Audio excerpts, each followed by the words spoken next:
This is Larry TABB, founder and CEO of TABB Group, and I'm here with Kevin McPartland, a senior analyst at TABB Group, and the topic for today's conversation is about OTC derivatives reform. Now, Kev, it looks like the Senate Agricultural Committee has woken up, and it looks like they're going to try and start floating trial balloons about how they want OTC derivatives reform. And one of the first things that at least we're hearing leaked out in the press is it looks like they want all OTC derivatives traded on exchange. This looks like a tremendous step backwards. What's going on? Yeah, I mean, it's unfortunate. It's a huge step backwards.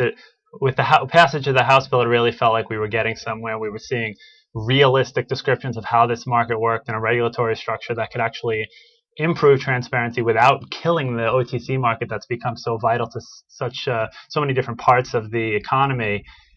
This bill seems to be 100% politically motivated, with very little focus on exactly what is best for Wall Street. It seems to be more about how do we get ourselves reelected, which is very, very unfortunate. I felt that we made it completely clear over the last year or so that exchange trading of all these products was not a viable solution, that there was just many, many reasons why that model doesn't work, and it seems that we're back to that discussion again, which really should have been put behind us months ago.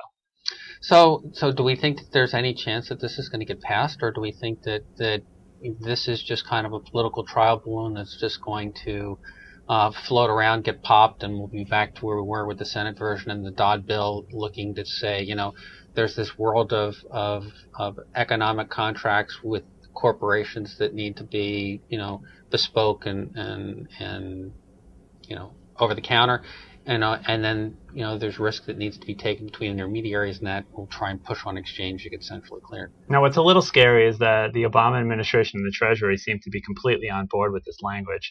I felt like on board with which language? I'm sorry, on board with the language from the Senate Ag Committee, which is surprising in that Secretary Geithner from the Treasury Department has seemed to be one of the people who truly understood how this market worked and has been, right from the beginning, has been sort of making statements about the direction things should go. And this seems to me a bit of a different focus.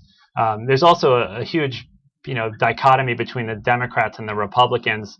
In an election year, they're clearly fighting for control of Congress. I can't see it doesn't seem that there's any work or any work that's been successful to come to a compromise agreement. The Republicans seem to want to compromise. The Democrats seem to want to get through what they want to get through. And I think a lot of that might be off of the success of the healthcare bill. They feel that they can come in now and do the same thing with financial reform, which, again, it's unfortunate that we're focused on politics and we're not talking about market structure and really reducing systemic risk, which is the point of this reform. So what do you think happens? Do you think do we think this just do we think we'll really get this through, or do you think it's just political grandstanding and goes away? Well, I think the upside of the politics is that something will get through by the end of the year, because there's political motivations to do so.